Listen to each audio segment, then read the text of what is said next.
Hello, Statesmen Nation, and welcome to the 2020 edition of the Statesmen football season preview. Todd Hafner is joining us, and Todd, it is a pleasure to have you here, and welcome back. Thank you. Yeah, it's great to be back. It's great to, see the kids on campus and be at practice, and you get tired of doing Zoom meetings, and so we had plenty of those over the summertime, but it was great to see the kids back and to be able to practice again. It's been a lot of fun, not only for us but for them, and we're looking forward to even more.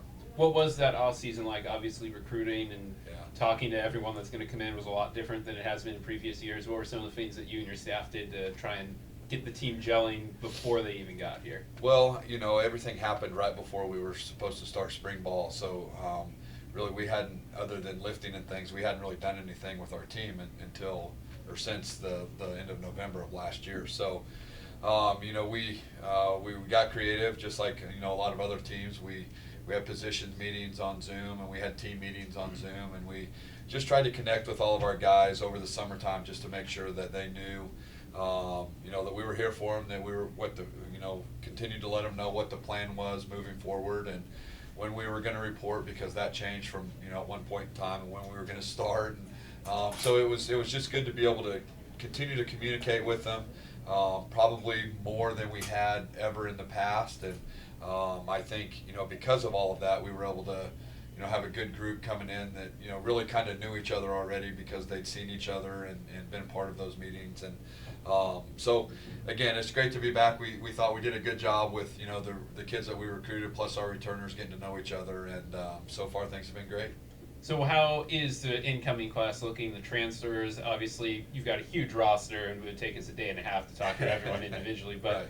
Talk a little bit about those that are coming in, and then we'll focus after that on those that are coming back for another year. Well, we're very pleased. It's one of those situations where we have a good group of kids coming back, but some of the kids that have, really done a nice job stepping in, Tate Larkin in the offensive line, Ethan Ott in the offensive line, Ricky Forrest in the backfield, Connor Has in the backfield, and, on the defensive side, we've got, I can't even think of all their names at this point, but it's just one of those things where the young guys have done a really good job coming in and learning. The speed of the game is different, so the other day when we put on full pads, it was different for them.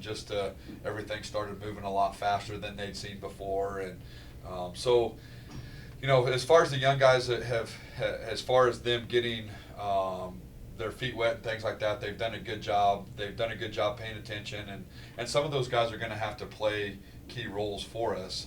It's just a matter of, to what extent and the positions that we need. So, we feel great with the class that we have coming in. We think that's, they're going to be great not only now but in the future, and it's just been great to get to know those kids from something other than seeing their face on a computer. That's right, and whatever background they might have had behind it. Right, exactly. So how about the kids that are coming back? Obviously, Alex Grehan, one of the ones, Jay Snugelbauer, and a plethora of others are coming back. How do they look so far? Well, it's been great. The thing about this group is that this group of kids have been great leaders for a couple of years because they've needed to be. So they know their role. They know what to expect from us. We know what to expect from them.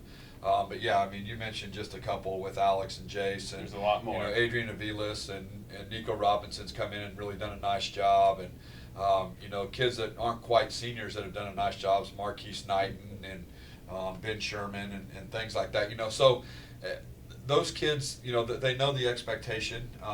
They know what they're getting themselves into as far as what entails a good practice and what entails a not so good practice, and we've had both, but they do a good job bouncing back from one to the other and knowing what the expectation is. So so far, we've only been at it for a week, but we feel good about where we are. We feel good about our kids, and some questions about some open positions are starting to get answered a little bit, and that's exciting too, because if we can answer those questions and we're still 2.5 to 3 weeks from playing a game, we feel good that by game time we're going to be ready to go.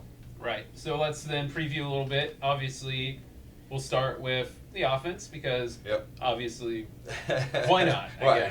It's a good place to start. It's the fun side of the ball. Right. So What do you got coming in this year on the O side of the ball? Well, obviously we get Alex back. We're excited about that. He started the last 5 or 6 games for us last year and did a really good job. And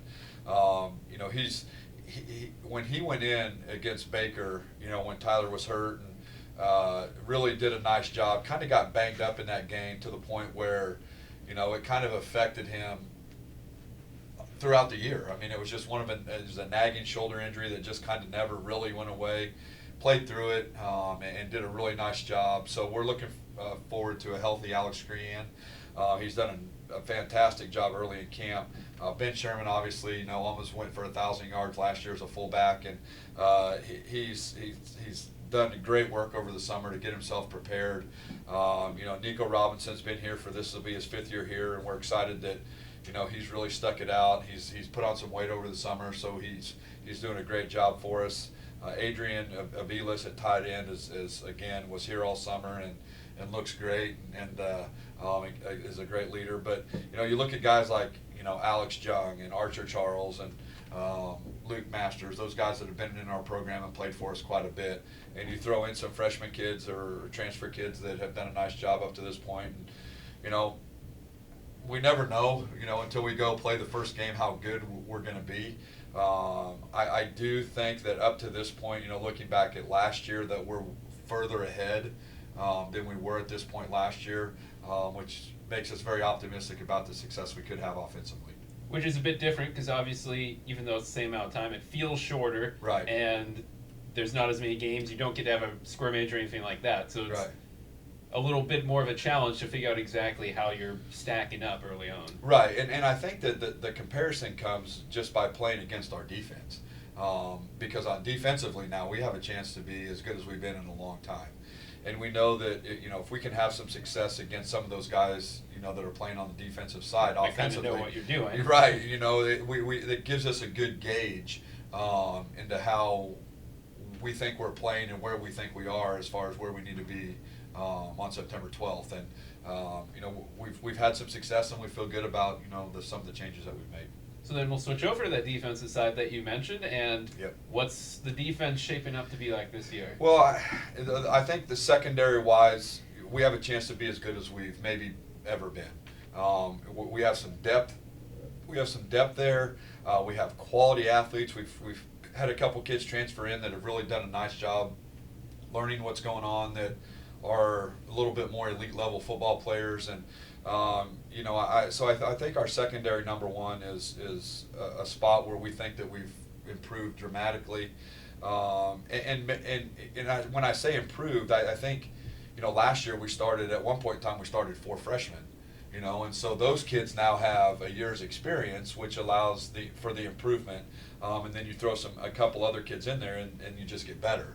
At linebacker we lost some good players, but with Turner Ellis and Jace Neugebauer and those guys returning, we feel really good about where we're at. Rogan Forts right now is doing a really good job with some transfers. Kenny Alexandre is one of them, and so we just feel like the defensive side is upgraded. And if you look at the defensive line with Marquise Knighton, who's a returning starter from last year, and transfer Lauren Young and Dan Minderman, those 3 guys being will get the bulk of the time, but we have quality backups at those positions that we feel that can, give those guys breaks when they need them and not drop off very much. And again, that's the sign of a quality defense, is when you can sub guys in and out, you don't have to worry about, the quality of football that is going to drop. And that's where we are right now. And as long as we can stay healthy over there, we like our chances to be able to play good on defense and hold teams to a number that we think we can at least score that many. So right, so we feel good. So we feel good about where they're at. And, turnover-wise, I think that they're going to be able to cause turnovers because of their speed and things like that, and hopefully that'll be big for us come game time. Don't also always get as much of attention, but any changes on special teams? No, not really. To be honest with you, Hunter Beam's back. Anthony Torres did a little bit for us last year. We probably see him taking on a little bit bigger role in the kicking game. We've added a young man that's just our long snapper, so we don't have to worry about Ben Sherman playing fullback and then staying out there to do all that. so we feel good about that. But as far as names, the names will stay the same. To be honest with you, it's just, again, they're a year better and a year more mature, and hopefully we can hold our own in the special teams game, and not give games away that way. Then we'll move on to the schedule. Yep. For the moment, that is the next big topic that we have on the docket, and it's shortened schedule this year, but still hard in the north, hard in the heart, and 9 games means you lose those 2 extra, whatever you want to call them, so right. Every game means a little bit more. Well, that's exactly right. We lost our first 2 against Evangel and Benedictine, but we start off with a very good football team in Mid-American Nazarene, and then we come back with Baker right away at home, and after last year, I'm sure that they're going to have a little bit extra motivation to play well against us, because I'm sure they felt that they didn't play very well that day. Although I think we had a little bit to do with that. I think we played really well that day. Central Methodist is a team that's only gotten better. Coach does a great job with them, and he's a great coach. You can tell his kids love playing for him, and he's really got that program moving in the right direction. I say moving, I mean they're there. I mean, they're a good football team in CMU, and Missouri Valley's always going to have a great football team. Coach Todd does a great job with them. And then after the break with playing Graceland on a Thursday night, and then we're playing Grandview on a Thursday night, back-to-back weeks. That'll be fun for our kids to be able to do that. We've never done that before. And then go to Peru State, who, we felt we didn't play very well that day. I think they had a lot to do with how we played, and they got a win over us that day. And then Clark and Culver, Culver's probably what Coach Sally's done with that team the last 4 years is nothing short of amazing. He when he got there, he just recruited a bunch of freshmen. They all played. They weren't very good. They've gradually gotten better. Last year they competed with Grandview. They obviously beat us the last game of the year, and so they're every bit the top contender in our conference. And so that'll be a fun way to end the season. But our conference is stacked. Let's just be honest. It's one of the best conferences in the NAI, top to bottom, and we look forward to the challenge, and it's all going to start, in 3 weeks when we go down to Olathe to play MNU, and we really need to do our best to get off on a good foot. Right, we'll come back and preview that a little bit closer to the actual game. But Yep. What are your expectations going forward for this year? What are your thoughts about results and perhaps how the heart will shake out at the end of this campaign? I think, Justin, I really think the biggest thing for our football team right now is making sure that our guys do the right thing as far as staying healthy. We talk all the time about, each one of you is responsible for us. You have to make sure that you're not putting yourself in a bad situation, that something could happen and you could get, kids sick. And that's the biggest thing. It's the biggest thing for our campus. Everyone just has to be smart. But I think, with that aside, I think that, the biggest things that we need to do is we need to continue to be a great football team. I think we need to continue to improve offensively right up until game day. And defensively, I think those kids, once they really start to gel, they got a chance to be really, really good. And so I think those are the keys. I think that, for us to be a good football team and contend in the Heart North, we're going to have to be healthy, and we're going to have to be ready to play each and every week.